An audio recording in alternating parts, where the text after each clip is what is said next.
자, 첫 번째 논문은 저희 전공 2년차 김송희 선생님께서 발표해 주겠습니다.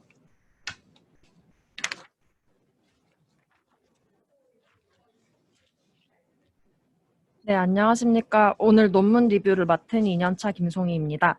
감수는 김진용 과장님께서 맡아주셨습니다. 이 논문은 20년 4월 21일 란센 마이크로브에 실린 논문으로 사르스 코로나 바이러스 2와 사르스 코로나 바이러스의 세포 친화성, 복제 역동학, 그리고 세포 손상 프로파일링 비교를 통해서 코비드-19의 임상적 징후, 전파력, 실험적 연구에 대한 임플리케이션과 관련된 그런 관찰적 연구가 되겠습니다. 코로나 바이러스는 엔블럽을 가진 Positive Sense Single Stranded RNA 바이러스로서 여러 종의 인간과 동물을 감염시키는 바이러스입니다. 2019년 이전까지 알려진 6종류의 휴먼 패토제닉 코로나 바이러스들 중에서 사스 코로나 바이러스 그리고 메르스 코로나 바이러스 이 두 가지는 면역 능력이 있거나 면역이 결핍된 환자군 모두에서 폐회 증상을 일으키는 Severe Acute Atypical Pneumonia를 일으킬 수 있다고 알려져 있고 나머지 4가지 휴먼 코로나 바이러스의 사종 4가지 종류들은 일반적으로 면역이 결핍된 환자군에서 Mild Self-Limiting URI를 일으킨다고 알려져 있습니다.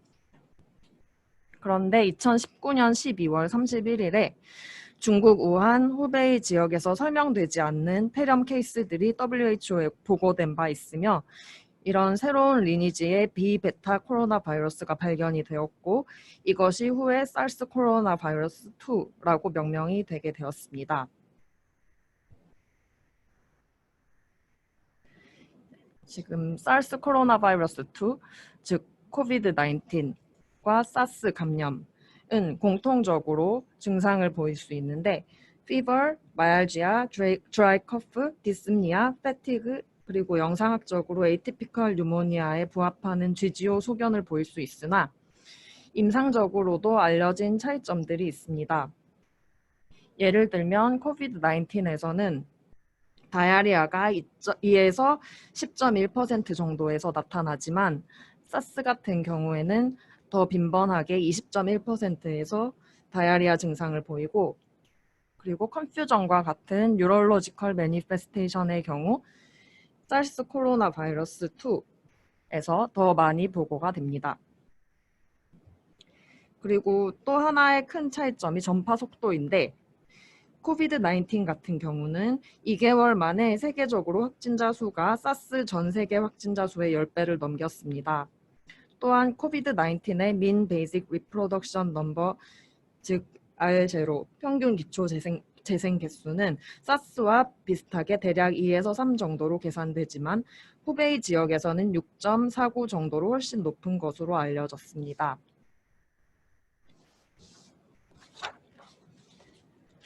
현재 사스 코로나 바이러스 2가 사스 코로나 바이러스에 비해서 더 높은 전파력과 관련된 바이럴 팩터를 가지고 있는지는 불명확하고 조직 세포 배양상 사스 코로나 바이러스 2가 가지는 세포 친화성, 바이러스 복제 기전, 바이러스로 유발되는 세포 손상 프로파일 등이 어떠한지 또한 분명하게 알려져 있는 바가 없습니다. 그래서 이 연구에서는 각각 다른 휴먼 organ 티슈와 non-human animal species를 통해서 얻은 25개의 세포주들로부터 감수성 편차를 분석을 했고 사스 코로나 바이러스 2와 사스 코로나 바이러스에서의 결과를 비교했습니다. 이를 통해 두 바이러스의 임상적 징후와 전파 특성 간의 차이점에 대해서 티슈 컬처 레벨에서 잠재적으로 설명을 제공하고 또한 코비드-19 연구 방법과 진단에 대한 레셔널 디자인에 대한 정보를 제공하고자 하였습니다. 메서드입니다. 먼저 홍콩 유니버시티의 코비드-19 확진자에게서 나소파린지알 아스피레이트 스피시멘을 얻어서 사르스 코로나 바이러스 2 바이러스를 분리하였고 그리고 non-human primate kidney cell인 베로26에 트립신을 포함하고 혹은 포함하지 않고 이 스피시멘을 접종하였습니다. 그 후에 광학 현미경을 이용해서 세포 변이를 매일 관찰하였고 매일 퀀티테이티브 RT-PCR을 위한 세포 상층액을 채취하였고 이 표와 같은 그 사르스 코로나 바이러스 2에 상응하는 프라이머와 프로브를 사용하였습니다. 바이러스 분리와 홀 게놈 시퀀싱에서는 옥스포드 나노포 미니 이온 디바이스와 생어 시퀀싱이 사용되었고 모든 실험 과정은 바이오 세이프티 레벨 3 패실리티에 따라 진행되었습니다. 두 바이러스에 대한 계통학적 분석에서는 3개의 뉴클레오타이드 세퀀시스를 얻기 위해서 머슬을 사용하였고 그리고 네가 X를 사용해서 계통학적으로 가장 최상의 모델을 결정하였습니다. 각기 다른 조직, 장기 그리고 속주로부터 25개의 세포주를 얻었고 37도에서 2시간 동안 0.1의 감염 다중도를 가진 사스 코로나 바이러스 2와 사스 코로나 바이러스를 각각 접종하였습니다. 세포주들을 마이코플라즈마 프리 상태로 유지하기 위해서 정기적으로 마이코플라즈마에 대한 검사를 시행했습니다. 그리고 RNA 추출과 퀀티테이티브 RT-PCR에서는 각각 접종 2시간, 24시간, 72시간, 120시간 후에 상층액을 채취하였고 상층액 100마이크로리터를 용해한 후에 QIA 앰프 바이럴 RNA 미니 키트를 이용해서 토탈 RNA를 추출하였습니다. 퀀티노바 프로브 RT-PCR 키트를 이용해서 두 바이러스 복제를 각각 정량화하였고 리얼타임 QRT-PCR이 사용되었습니다. 그 후에 리버스 트랜스크립션 그리고 디내추레이션을 위해서 가열 냉각 절차들을 각각 진행하도록 하였습니다.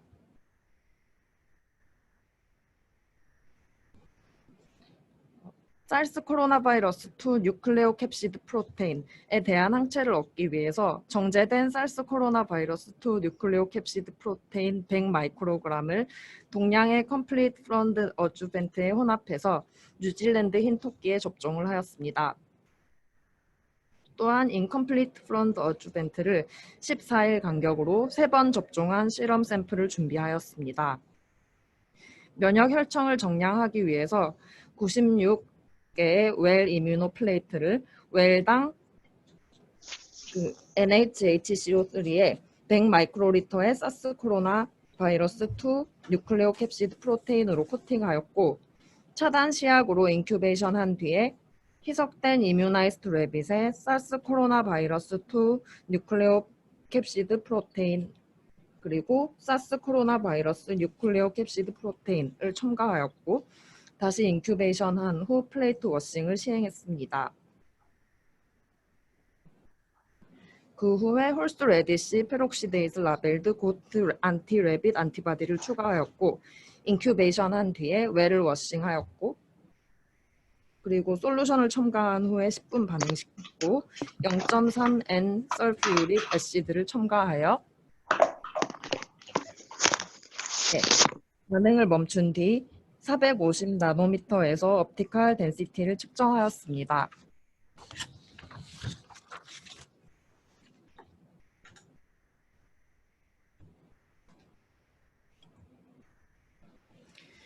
사스 코로나 바이러스 2 감염 세포에서 안티젠 익스프레션을 탐지하기 위해서 인하우스 레빗 안티 실험을 사용하였고 세포의 뉴클레이 라벨링을 위해서 DAPI 뉴클레익 애시드 스테인을 시행하였습니다. 셀 바이아빌리티를 보기 위해서 셀 티터 글로우 에세이로 정량화하였고 세포 변이 이미징은 접종 72시간에 니콘 인버티드 마이크로스콥을 이용하였습니다. 통계 분석에서는 각각의 세포주에서 복제를 비교하기 위해서 원웨이 아노바를 사용했고 스튜던트 T 검정을 이용해서 칼루3 및 카쿠2에서 AUC를 비교하였습니다. P-밸류가 0.05 미만일 경우 통계학적으로 의미 있다고 분석하였습니다. 리설트입니다. 먼저 A를 보시면 지금 9개의 휴먼 셀라인 중에서 사르스 코로나 바이러스 2 인펙션에 유의미하게 서스펙블한 셀 라인은 5가지인데 특히 풀모너리 셀인 칼루3에서 복제가 제일 활발하였고 이어서 인테스티널 셀인 카코2, 헤파틱 셀인 HUH7과 엠브리오닉 키드니 셀인 293T, 이어 뉴로널 셀인 U251 순으로 활발하게 복제되었습니다. 그리고 B에서 보시듯이 사르스 코로나 바이러스에서도 거의 세포 친화성 경향이 유사하게 나타나는데 하지만 사르스 코로나 바이러스와 달리 뉴러널 셀에서 유의미한 세포 증식이 관찰되지 않았습니다. 또한 사르스 코로나 바이러스에서는 칼루3에 비해서 카코2 셀에서 더 높은 리플리케이션 카파시티가 관찰되었지만 사르스 코로나 바이러스 2 같은 경우에는 카코2 그리고 칼루3 셀 모두에서 증식이 활발하였습니다.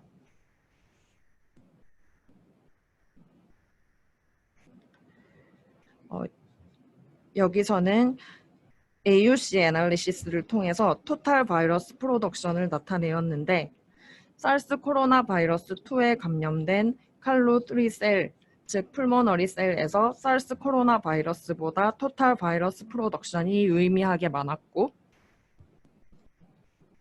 카코2 셀에서는 반대로 사르스 코로나 바이러스 2에 비해서 사르스 코로나 바이러스의 토탈 프로덕션이 유의미하게 더 많은 결과가 있었습니다.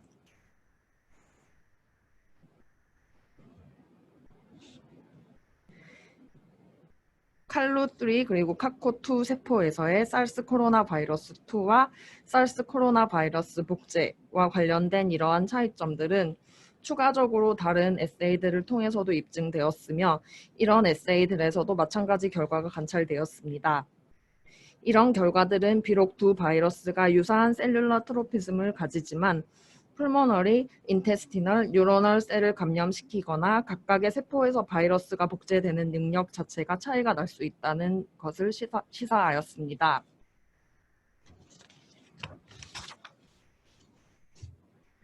여태까지 휴먼 셀라인에서의 각 바이러스 복제를 살펴봤는데 지금 보이시는 이 그래프는 16가지의 난휴먼 셀라인에 대해서 연구를 한 것입니다. 일단 A 그래프에서는 16개 셀라인 중에서 6가지 세포주들이 사르스 코로나 바이러스 2 인펙션에 유의미하게 서셉테블한 것을 관찰할 수 있었습니다. 6가지 세포주는 인간 외 영장류 세포인 베로26, FRHK4, LLCMK2, 그리고 고양이 세포인 CRFK, 그리고 토끼 세포인 RK13, 돼지 세포인 PK15였습니다. 그리고 B 그래프를 통해서 사르스 코로나 바이러스 또한 사르스 코로나 바이러스 2와 많은 부분이 공통적으로 보인다는 것을 볼 수 있습니다. 그러나 사르스 코로나 바이러스 2와 다르게 사르스 코로나 바이러스의 경우 라이노로푸스 시니쿠스 프라이머리 배트키드니 세포주인 RSK에서도 유의하게 복제된다는 차이점이 있습니다.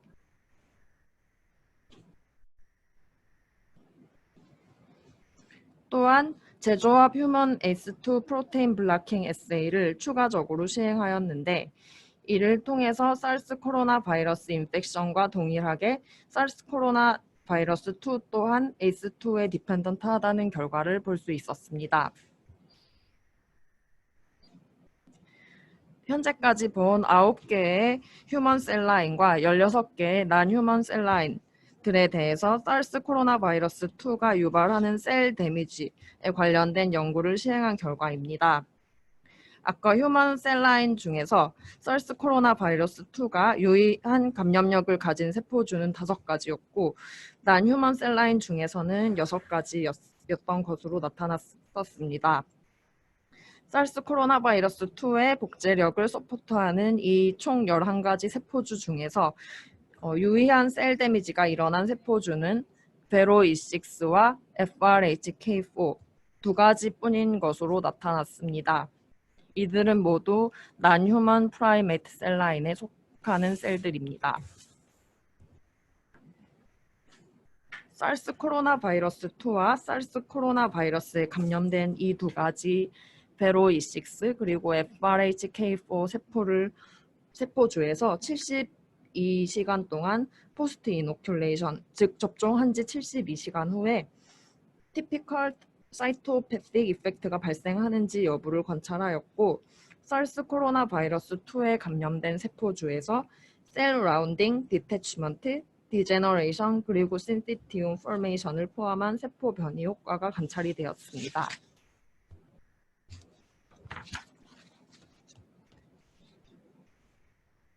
사르스 코로나 바이러스 2 복제가 활발하게 일어남에도 불구하고 칼로3와 카코2 세포주에서는 유의미한 셀 데스가 접종한 지 120시간 이내에 관찰되지 않은 결과가 있었는데, 그 이상 시간이 지연됐을 때 사르스 코로나 바이러스 2가 셀 데스를 일으킬지 조금 더 연구를 해보기 위해서 포스트 인펙션 7일째에 폐세포인 칼로3, 장세포인 카코2, 그리고 리서스 멍키 키드니, 난휴먼 프라이메트 셀인 LLCMK2, 그리고 돼지 세포인 PK15, 토끼 세포인 RK13 셀을 관찰하였습니다.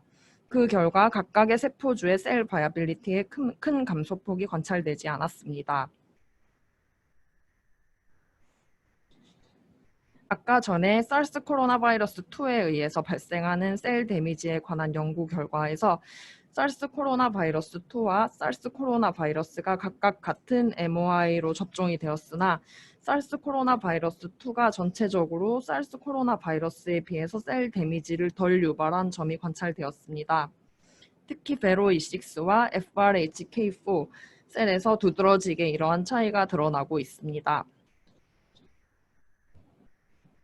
또한 AUC 애널리시스에서도 각각의 두 세포주에서 사르스 코로나 바이러스 2에 감염되었을 경우의 셀 바이어빌리티가 사르스 코로나 바이러스에 감염되었을 경우에 비해 유의하게 높은 것을 관찰할 수 있습니다. 앞선 바이럴 리플리케이션 에세이들과 병행하여 사르스 코로나 바이러스 2 뉴클레오캡시드 프로테인 안티바디에 상응하는 안티시럼을 이용해서 몇몇 셀 타입에 대해서 사르스 코로나 바이러스 2 안티젠 익스프레션을 탐지해 보았습니다. 접종 16시간째의 이뮤노스테이닝 및 컨포칼 마이크로스코피를 이용해서 다량의 사르스 코로나 바이러스 2 뉴클레오캡시드 프로테인이 감염된 베로26 세포의 세포질에 광범위하게 퍼져 있는 것이 탐지되었습니다.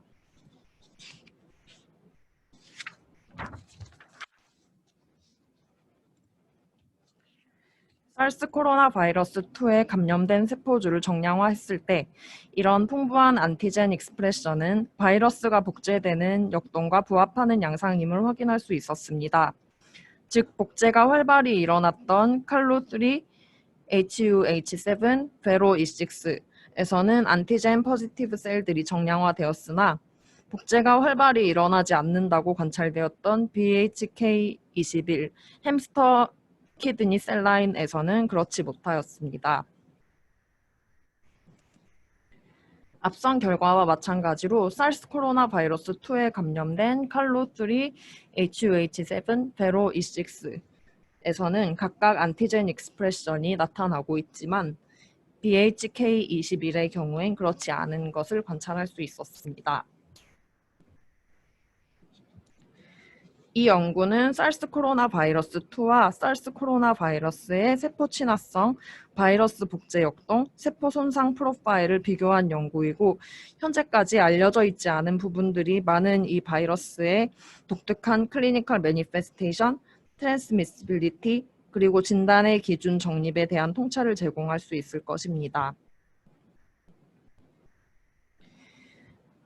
아까 휴먼 에이스 2 관련된 연구에서 관찰되었던 것처럼 사르스 코로나 바이러스 2와 사르스 코로나 바이러스 두 가지 모두 칼로3 셀, 즉 풀모너리 셀 라인에서 의미 있는 레플리케이션을 보였었으며 이러한 사실은 이 바이러스들이 lower respiratory tract infection을 발생시키는 것과 상응하게 됩니다. 그러나 대조적으로 self-limiting URI를 주로 발생시키는 휴먼 코로나 바이러스 2292는 칼로3 셀에서 효율적으로 복제되지 않았습니다. 사르스 코로나 바이러스 2는 칼로3와 카코2 셀에서 모두 복제가 잘 되었지만 사르스 코로나 바이러스는 카코2에서 더 효율적으로 복제가 되었습니다. 이러한 사실은 코비드-19 환자군에서 사르스 환자군과 비교했을 때 더 많은 다이아리아 증상을 보이는 것을 뒷받침합니다. 폐 이외의 세포주들 중에서는 두 바이러스 모두 헤파틱 셀인 HUH7과 레날 셀인 293T에서 대량의 복제를 나타냈고 코비드-19 환자들의 간기능 부전이나 심기능 부전의 예후 프로그노스틱 밸류와 관련해서는 더 많은 연구가 필요한 실정입니다.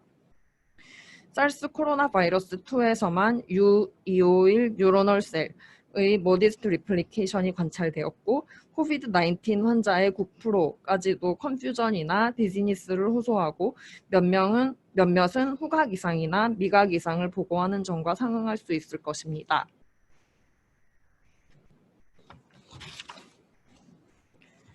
이 연구는 사르스 코로나 바이러스 2의 높은 전파력에 대해 새로운 인사이트를 제공하고 있습니다.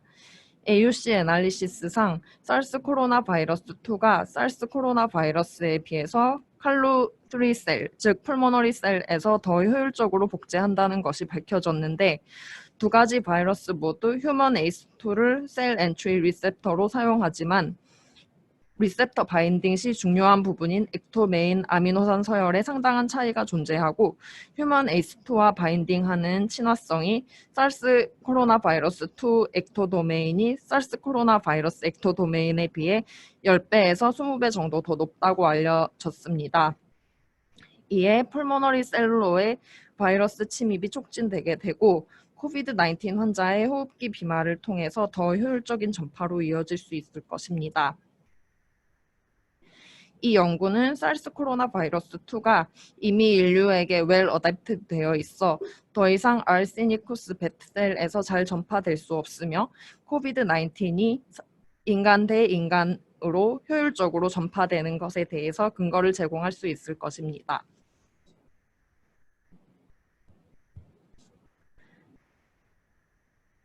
이 연구에서의 셀 컬처 모델 데이터는 코비드-19을 연구하는 실험적인 방법론을 최적화하는 데 유용합니다. 연구에서 사르스 코로나 바이러스 2가 난휴먼 프라이메이트를 비롯하여 캣, 래빗, 피그셀에서 효율적으로 복제하는 것이 관찰되었고 휴먼 ACE2 이식 유전자를 가진 쥐의 감수성을 추가적으로 연구하여 코비드-19의 다양한 시비어리티를 개괄할 수 있는 애니멀 모델을 개발할 수 있어야 할 것입니다.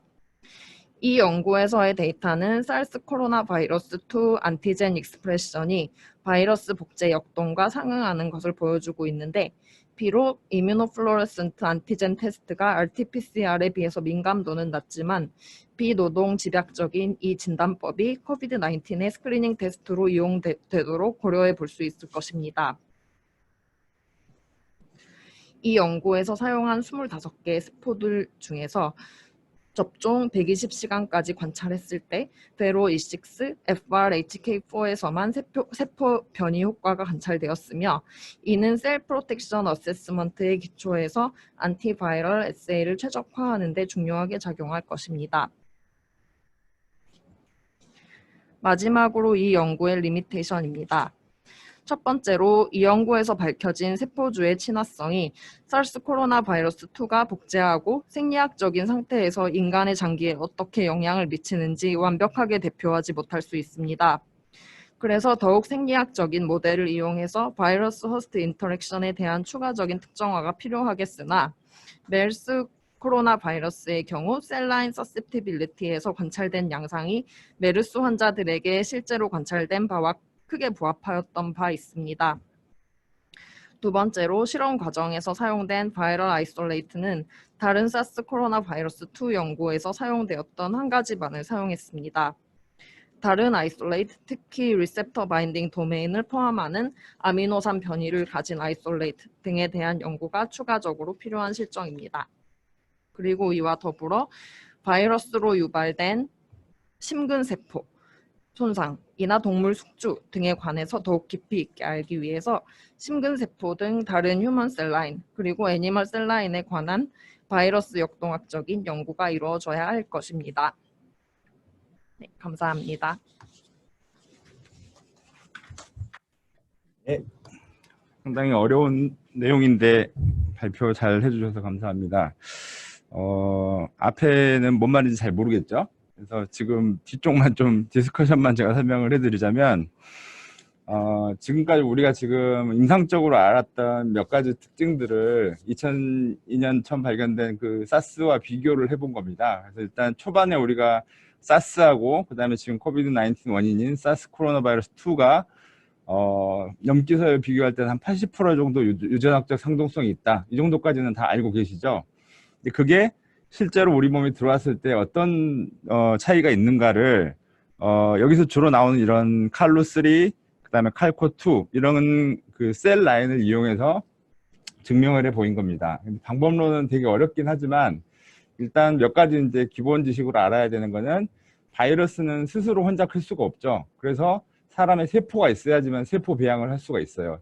그래서 그 셀 라인이라는 거는 사람의 일부 주로는 그 종양세포 같은 걸 이용을 해서 스스로 번식할 수 있게 만든 그 것들을 셀 라인이라고 해요. 그래서 셀 라인이 있어야지만 우리가 뭐 항암제도 연구할 수 있고 이 항바이러스 같은 것도 연구를 할 수가 있습니다. 그래서 그 셀 라인 중에 이제 유명한 애들이 여러 개 있는데 여기서 이제 대표적으로 칼로3가 풀모너리 셀, 폐세포를 말하는 거고 카코2라고 되어 있는 게 이 장에 있는 인테스티널 세포를 말한다고 합니다. 그리고 여기 이제 허7이라든지 293T가 간과 신장의 세포 역할을 하는 거고요.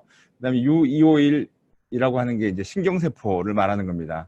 즉 여기서 이제 결론적으로는 코비드 19을 일으키는 사스 코로나 2가 폐세포에는 더 친화도가 높다 이렇게 아시면 되겠고, 즉 상기도 감염 증상만 있는 게 아니라 금방 폐렴이 생기잖아요. 그래서 폐세포의 친화도가 아주 높다, 티슈 트로피즘이 높다. 두 번째, 그 2003년도에 2년 3년 유행했던 사스 때는 홍콩에서 그 대변에 이제 분비가 꽤 오랫동안 많이 되고 양이 많아서 그 대변에 그 하수구 처리가 잘못돼서 감염됐다라고 이렇게 하는 사례까지 있었거든요. 그만큼 설사 증상이 특이한 증상이었습니다. 근데 비교를 해보니 사스코브2가 사스 코로나보다 이 장에는 친화도가 더 떨어지더라. 이걸로 해서 이제 두 가지 트로피즘의 차이가 있다는 걸 증명을 했고, 그 다음에 이제 간과 신장에도 둘 다 똑같이 증가되더란데, 사실 그 지금 코로나19가 신부전이나 간부전 오는 케이스가 그렇게 많지 않거든요. 친화도가 높은 것과 그다음에 거기에 병을 일으키는 건 좀 다른 것 같고, 아까 그 티슈 디스트럭션 시키는 정도는 사스 코로나가 더 세다고 했어요. 그래서 그런 측면에서는 되게 이 코로나19가 마일드하게 지나가는 게 설명이 되고, 간이나 콩팥에도 대부분은 큰 문제 없이 넘어가는 게 설명이 될 것 같고요. 여기 U251이라고 하는 게 신경세포인데 신경세포에도 레플리케이션이 적당히 된다. 그래서 우리 요새 후각신경 마비 이런 것들이 이런 걸로 이제 의심을 할 수가 있을 것 같고요. 뒤쪽에 이제 그 세포의 병리적 반응 CP라고 하는데 사이토패시픽 이펙트를 비교를 하는 것도 방금 말한 그 바이럴 카이네틱스하고 크게 다르진 않았습니다. 그리고 뒤쪽에 이제 다른 휴먼 셀 라인 중에 카디오마이사이트 이런 데에도 이제 평가가 필요하다 이렇게 돼 있고, 최근에 지금 그 심근염이라든지 그다음에 이제 그 혈관 내피소표에 영향을 주는 엔도스리움에 영향을 줘서 세레브랄 임팍이나 그다음에 MI 이런 것들도 레이트 컴플리케이션으로 좀 있는 걸로 알려져 있거든요. 이런 것들도 이제 다 이걸로 설명이 될 것 같습니다. 어려운 내용이지만 다시 한번 읽어보시면 앞으로 우리가 이 사스 코로나 2와 사스 코로나를 비교를 함으로써 이 우리가 느끼고 있는 이런 증상들이 이렇게 바이러스가 어떤 조직의 친화도나 그 친화돼서 이제 세포를 손상시키는 정도에 따라서 우리가 이렇게 임상적으로 표현된다는 것을 알 수가 있을 것 같습니다. 어떻게 보면 21세기는 이제 바이올로지도 다 알아야 되는 그런 세상이 돼버린 것 같습니다. 첫 번째는 이걸로 마치고요.